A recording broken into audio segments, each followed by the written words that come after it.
Broadcasting from Baltimore, Maryland, this is 5x3 Radio, where strength is for everyone. I'm your host, Emily Sokolinski, owner of 5x3 Training, a strength and conditioning gym in Baltimore, along with my co-host, Rebecca Fishburne, founder of Cornerstone Strength Maryland. Each week, Rebecca and I will discuss the ins and outs of strength training, why there is a no one-size-fits-all approach, and why strength is so important in our daily lives. Thanks for spending some time with us today. Now, on with the show. A couple weeks ago, Rebecca and I had the opportunity to interview Jay Mund, one of 5x3 Training's coaches. Jay sat down with us and talked about his life in Baltimore, growing up, playing lacrosse, wrestling, and getting involved in strength training. Today's episode, we talk more with Jay about his younger brother Mickey coming along, and subsequently what led Jay to become a behavioral specialist at Kennedy Krieger, and how his work at Kennedy has impacted his life as a coach at 5x3. Enjoy the show. Yeah, no, my initial reaction wasn't to stand up. And I think I was probably, it was my brother comes along when I'm 12 and, a couple of years later, there's just, the house is not a fun, safe place to be because he's kind of disruptive, Well, let's talk about that, because I was going to say we didn't make the conscious effort to, with the strength training, it wasn't in your consciousness to train, but as a behavioral specialist at Kennedy Krieger, that did come out of your experience with your brother. So do you want to talk about talking about that? Yeah, so like I said, 12 years old, my mom has my brother.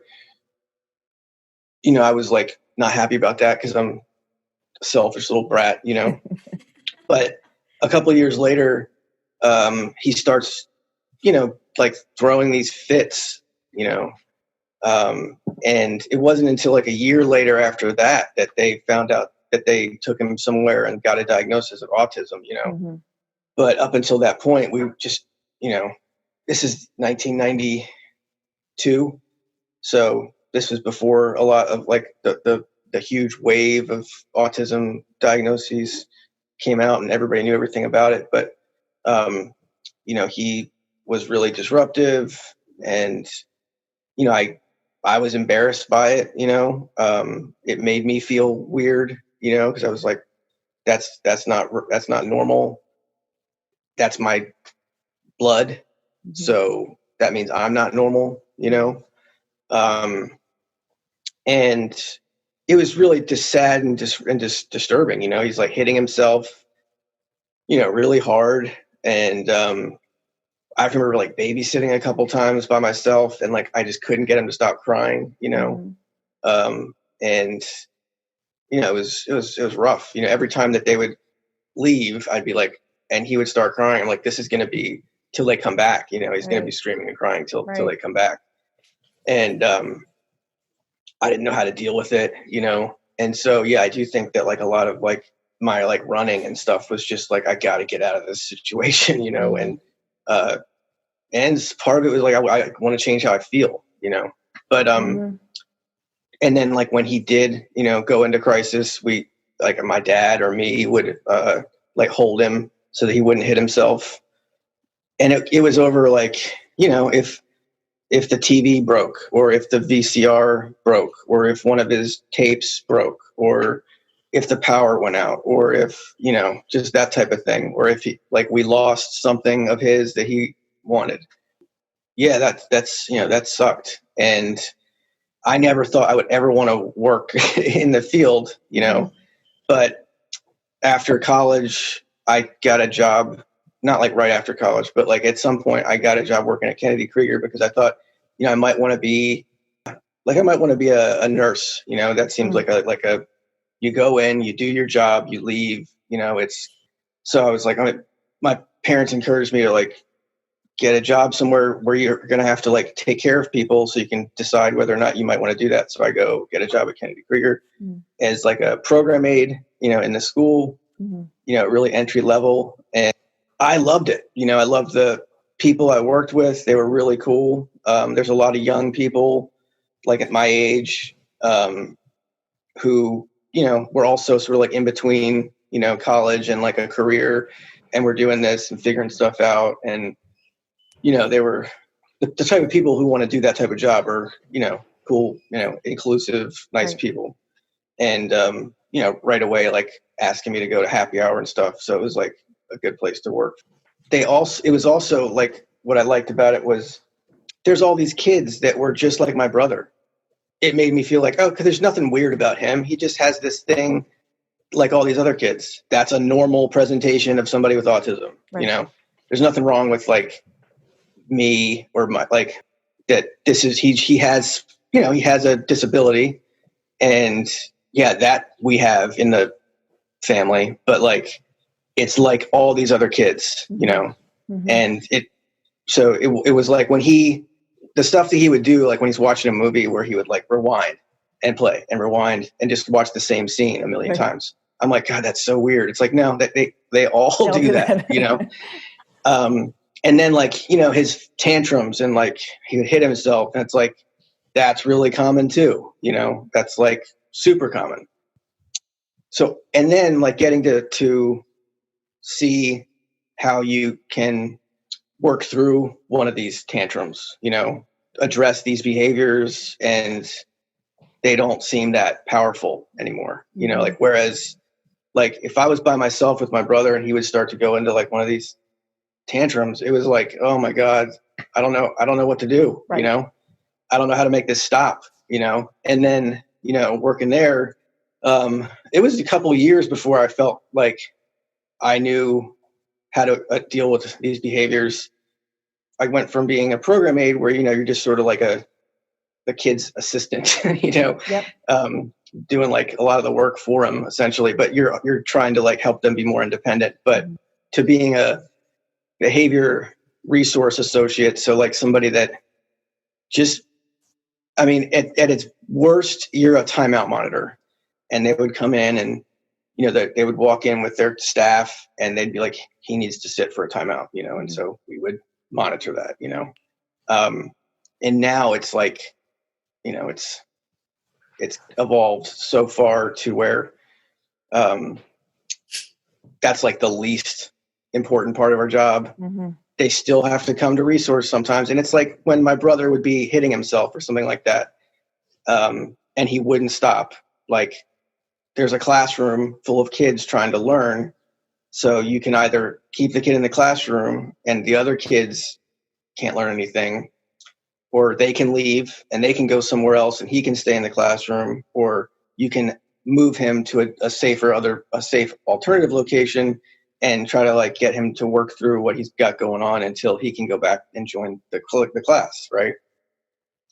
Different options or whatever, but that was the job, was sort of the crisis stuff, and like how to prevent it. And even when I first got into that job, I didn't really know like how long these things could last, or like what to do when it happened, and so I got to learn from people that were more experienced, and everybody liked the kids. That was the great thing, is that everybody liked the kids. So I'm working with people who would like my brother, Right. and like growing up, I didn't know that people would like my brother, I didn't tell anybody about it. I didn't tell anybody about it until college. Like the kids I went to high school with, they didn't come over to my house, a few of them did, but when things got bad, I stopped having people come over the house, and I would just go over their house, and then, so this was cool. This is really like, that made me feel better, and then you get to see that, like, if you just respond a certain way, everybody stops. These things, they all end. Like with my brother, like a lot of times he wanted something. This was his way of getting it. Sure. Sometimes the stuff just isn't going to be available. And so like, you have to just say, I can't get that for you. And sometimes we would have to say that, like, oh God, yeah, he wants the power to come back on, but the power's off because of a power outage. Right. And we can't make the power come back on, right.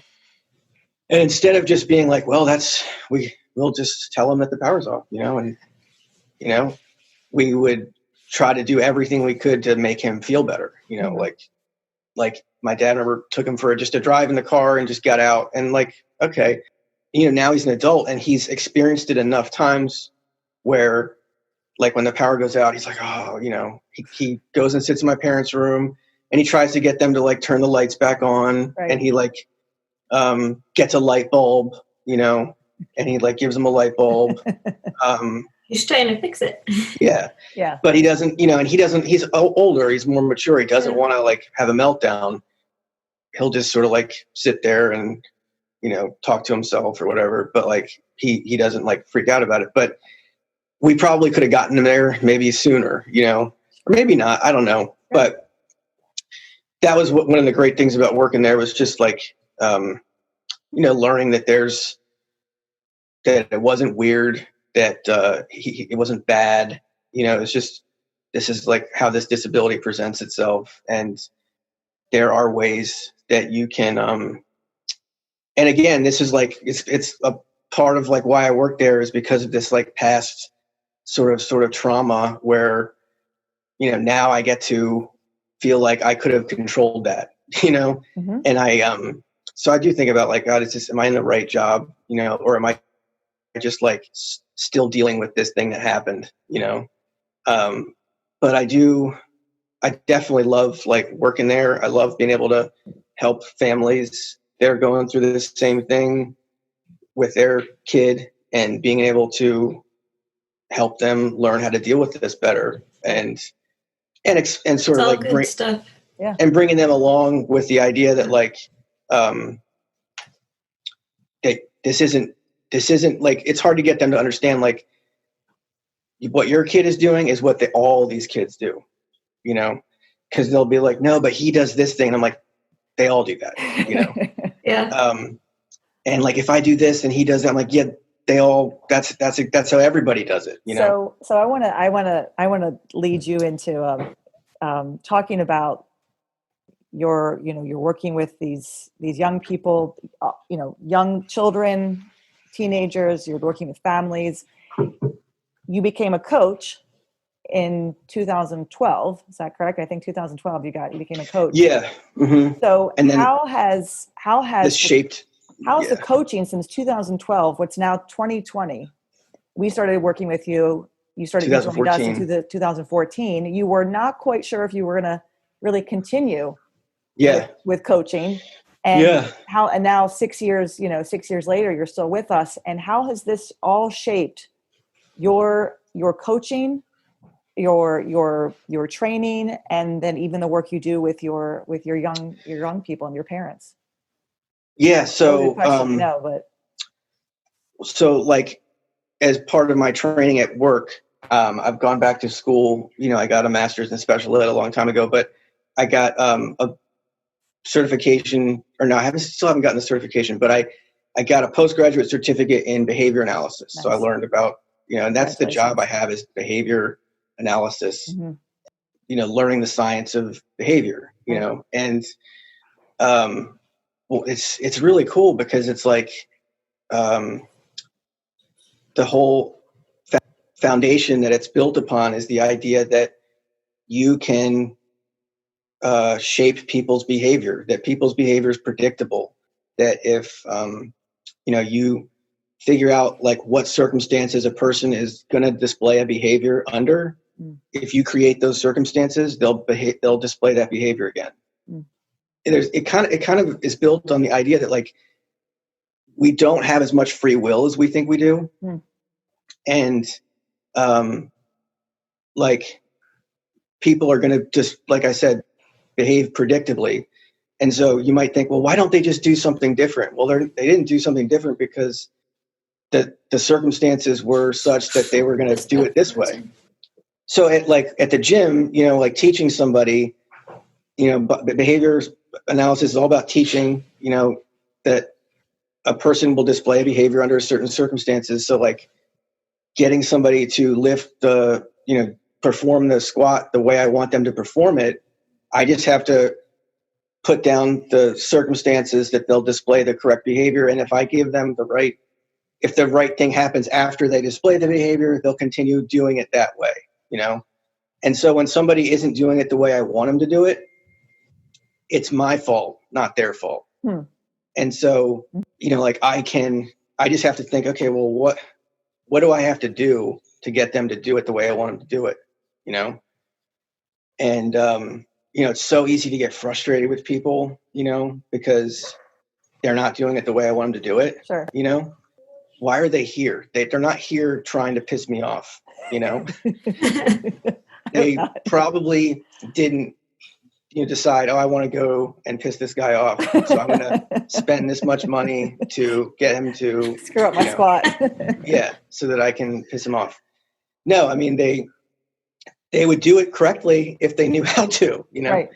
And I just have to figure out what I need to say to get them to, what things I need to say to get them to do it the way I want to do it. Or do I need to actually physically, put something on them, to get them to feel something. And so, it's and then just working with the kids that I work with, they often are not doing what I want them to do, Right. And it's the same with them. They're not trying to piss me off either. They would do things, differently if they knew how to do them differently, And so our job is to teach them how to do things differently and the benefit and giving them the benefit of doing it that way. So, when you're trying to get somebody to stop hitting the teacher, you figure out why they're hitting the teacher. And sometimes it's as simple as that's how they make the teacher stop talking to them, Right. And so we just get them to ask the teacher to stop talking to them. They can touch a break card or something like that. And at the gym, it's well, how do I get the person to stop screwing up their grip on the bar for the press? They just forget. There's so many things involved with each exercise that you have to sometimes you just have to break it down into steps and have them repeat that step so many times that they can't screw it up, and that's why sometimes on the first day they're terrible and they come back the second time and nothing changed, they didn't practice at home, but it processed, their brain processed a lot of the stuff and they come back in and they're better, and if somebody's really screwing something up, I will do that. I'll just break it down into whatever step it is and then just have them do it a bunch of times until it's muscle memory and they can't think about it. And they just can't screw it up. Like me with the power clean. Like me when you taught me power clean. Yeah. And he rolls his eyes. You find, Jay, that over the past 6 years that you've been coaching, because you do a lot of coaching. I mean, you've coached our members, you've coached out of town guests. You're doing online coaching. Do you find that the work you do as a behavioral specialist has influenced your coaching more and more? I mean, do you speak to the clients, the members in a similar, I don't say similar, you don't speak to them like they're 5 years old, of course, but do you find that the patience that you have to have at work really carries over into into your coaching? Because I think that all of us, you, Rebecca, Diego, myself, Craig, we all have a particular way of working with people, and it comes from obviously our background, who we are as as people, but the jobs that we've had, the people that we've worked with. I mean, I've worked with little children too. Yeah, I don't know. I know it must have. I do, and I definitely, like I said, think about it this certain way or whatever. But and I try to figure out what the breakdown is, and a lot of it is I've probably learned more about being a coach just from watching you coach and just seeing okay, well, this is good enough for day one, because a lot of it is, you just that's not what it's supposed to look like, and it's right, but they've received as much critical feedback as they can process. Right. If you give them any more, they're just not going to come back, Right. So yeah, just sort of accepting that they made a lot of progress today, and so we have to be like happy that they made this much progress. And so just a couple of things that jump out at me from both of your conversations about both of you about coaching, the starting strength approach, and working with beginners, working with everyday people. Like a couple of things that jump out from what you've said is like, for starters, you've got the starting strength approach breaks the lifts down into these, key points. Here's your start position, here's your stop position, recognize this, now we can move on. But like what I think makes you guys especially good at working with first time lifters or regular people is like, Jay, what you're saying is you're taking that like a step further, right? Like not just break this down, but what am I doing that's affecting the outcome? Instead of a lot of times, I think people take the opposite approach. You're a motor moron. You can't figure it out, right? Well, and kind of blow that off. but right, but that's not where you go first. Right. Well, right? Where you go first is what can I do to make this better? And then also saying with the beginner, this is enough for today. Yeah. Right. Yeah. This is the first step in a long journey, and I don't need it to be perfect right now. Right. I need you to keep working at it and be committed to this and keep coming back, keep showing up. Yep. And I think those are some key points that that beginners need to know about the way 5x3 approaches training people. I think all three of us, there's a substantial amount of patience that goes into coaching and into teaching. And, it is on us to be able to deliver that message clearly to that person. It's not on them. And sure, it gets frustrating sometimes where you feel like you're giving the good message and they're still not receiving it. But then 2 or 3 days later, something clicks. It's important to be able to I think, recognize that about yourself, because that makes you even more aware of how you approach, working with people and training people. That stuff's pretty important, being able to communicate something and have like your expectations be reasonable, Yeah. And we all approach our people in a different way. I mean, I watch you, the way you work is different from the way I work, but we're all saying pretty much the same thing. That's number one, because of the program and how it is a very simple and it's broken down step by step. And then we add our own, twist to it. But we all have a different manner, but we're all calm and we're all patient. And that just, I think, comes from, Craig being a boxer and teaching boxing, and also, being a business person. He owned his own barbershop for many years. We all have different backgrounds that we come from. We're dealing with people, customers. Your customer just happens to be maybe a 5-year-old child sometimes. Mine was children, then adults, now it's adults. Craig were adults. I mean, but it all shapes us, shapes who we are. I've often thought about how your coaching definitely has to be shaped by the work that you do with the children that you work with. Yeah, I guess I definitely, I'm sure sometimes people, it is kind of like shocking, like, just because my expectations are so low sometimes, I'm just amazed that somebody can do anything, Well, just because, like I'm used to, a population with significant disabilities, Right. And, but also like none of us are as perfect and like well-developed, zero defect as we think we are. Yeah. Everybody's got gaps,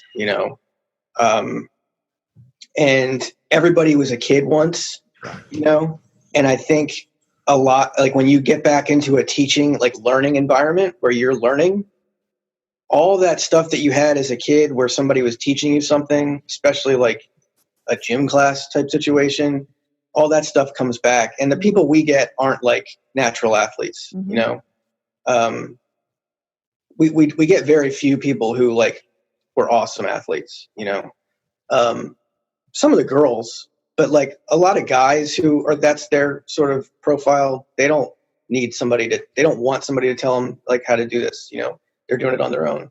For them, like we get some, but like everybody has the experience of, you know, learning something in a very like positive situation, and everybody gets defensive, you know, when you're giving them critical feedback and stuff like that. And,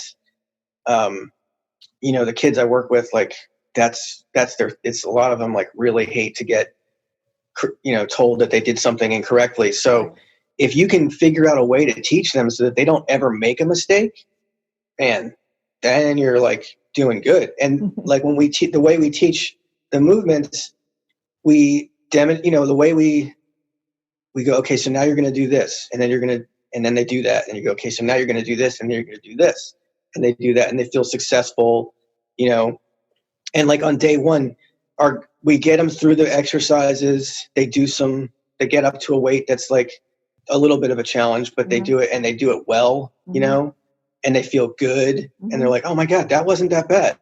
You know, some of it is it's so much work that they've never done before that they do get like lightheaded or low blood sugar and stuff like that. But they still feel like successful. They come back and they're happy to be there. You know, that's like so important. I feel like is for somebody to just want to come back. You know, well, as I said before we started the podcast, you know, any email I receive after someone has worked with you, Jay, and primarily, you know, you get a lot of clients who are looking for like form checks, so clinics and out of town people. I hands down, I get emails after the sessions with you just saying, thank you so much for, you know, hooking me up with Jay. Jay was fantastic. I can't wait to, I mean, it is, I get very few emails back thanking me for a session or, you know, thank you, Diego. But I get quite a few. There are a couple testimonials on the forum about you. And I attribute that to, you know, well, who you are. And also I think the work that you do with the students that you work with. I think you have there's a manner, and I watch you work. And I mean, there's a mannerism. People feel comfortable with you. They listen to you. Your instructions are clear. You say what you mean. They feel like they've learned a lot because they have, you know, and that's I just like I think about that all the time. That it has to be a testament to just the person that you are and the work that you do working with the kids at Kennedy. Because I know that the summer that I worked at Kennedy before I decided to start my teacher education program, I worked there for a summer, and it was incredible. It was hard though. It made me, I didn't necessarily want to work with special needs children. I wanted to work with you know, I wanted to work in Baltimore City. I wanted to work in a public school. That was my definite. But in a sense, I mean, I was working with students who had special needs as far as like just learning disabilities. Reading below grade level, you know, reading below grade level, below math level. I mean, kids who came from homes, they were, you know, their grandmother was watching them, or they had to take care of their baby brother and sisters. So, but it was definitely I want to work with children, or I want to teach, and my teaching has just kind of evolved over the years. So now I work with adults, but it was a good summer to just, you know, and to see the people who work there and how much they care about the children that they work with. And a lot of credit given to the parents and to the teachers who work with these young ones, because it is learning how to work with them, right? And not against them. Yeah. And against their needs. And I think that's the same way with coaching. You have to work with the person, not against them. You know, like we say, if you can't get into a low bar position, I'm not going to force that bar on your back. I have to work with you, and you have to also be, you know, not get frustrated when you can't, you know, do something because you're limited by that. Yeah, and like if I had, if you had never sent me an email asking if I was like another coach in the area, I definitely, I don't know if I would have continued, because I just didn't know that there was like the opportunity, you know, being in your gym and like just having the opportunity to like learn how to be a good coach and like having the availability of clients to work with, you know. Yeah, it's been really cool. And it's so important to like have peers to like learn from, you know, just like people to watch, like, you know, just to see like how are my expectations reasonable, you know, Right. Is this like, you know, helps you learn. I don't know how people do it by themselves without like a network or whatever. Yeah. No, it's true. It's true. I know Diego was the one who said, here's an email. He said, hey, there's a guy in Baltimore. I can see that. Yeah. Jay Munn, contact him. I was like, yeah, sure. Okay. See if he likes us. See if we like him. Well, 6 years later, that worked out well. I can't see the gym without him, you know. And when he's not around, when Jay doesn't show up, Diego's always like, "Where's Jay? Where's Jay? I haven't seen Jay. Is he okay?" It's like, I'm sure he's fine. You know. And, yeah, no, it's been great for me. Like, you know, it's just definitely, you know, you guys are my friends. You know, it's been, especially during this whole coronavirus thing. It's like. Right. I don't see a lot of people, you know. It's really nice to have that contact, you know. Yeah. And like good community. Yeah. And like I've learned so much from you guys as far as like how to be a good, like to have the experience of like working with a good employer, you know, somebody who, I don't know. I'm like, God, this business model is great because like, you know, the people that train at your gym, I would say all of them, like you want them to train at your gym. Like you like those people. Absolutely. You know, we have a community of people that are nice people, good people, you know, and that, you know, you go to most gyms and you don't know anybody there, first of all. But even the people that I don't know well at the gym, like they're nice people, you know. You know, that's you built this community, you know, and you know, most businesses are not successfus, you know. Yeah. So it's been pretty cool. I think the strength training community in general, you know, knows how to build a good network, you know, a good community. Just because there's something, you know, everybody shares the same passion. Everybody, you know, understands what the needs of other people are. And you're right. I think we have a nice general population of people who just want to feel better, you know, and are looking for people who are like-minded, like they are, you know, to do it. And we've got so many people, so many backgrounds. Yeah, we've got a diverse gym. Yeah, I love having your mom. It's a good place. I love it. Jay's mom trains with us, and she brought her friend Deb. And, you know, Deb was reluctant at first, cute. And now she just can't wait to get back to lifting. She's tired of doing the Zoom workouts. She said, so they visited, social distance visited with my mother. And Deb was like, man, once I get back to the gym, that's it. I'm done with this. These Zoom classes. I just want to lift again. I think they're tired of doing inchworms and lie down. It's so cool. But it's,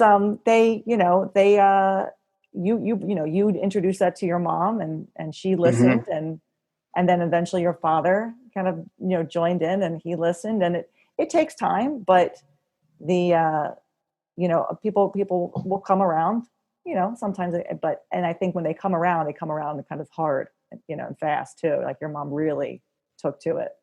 And once she took to it and she met my mom and she brought Deb and you know, things really clicked for her. And she feels great. And yeah, I mean, you know, like I said, like my mom looks great. Yeah. You know, I think she's like probably in the best shape of her life. She said you know, at 70. At 70. Yeah. 70. Yeah. And my dad, you know, he looks great. You know, he could barely do a squat to a high box last year this time. And without like falling over, you know, or being able to get back up. And yeah, he's, you know, so much stronger and like healthier. That's you know, awesome. and he's like saying like, you know, I can't gain weight. Like I just eat whatever I want, you know. It's like yeah, it's pretty cool. Cool. Excellent. I'm looking at the time. Yeah, I was looking at that too. Zoom, well, speaking of Zoom and classes, 4 beverages. I have to go do Zoom. Your mom. Speaking of Zoom, your mom and Deb will be there.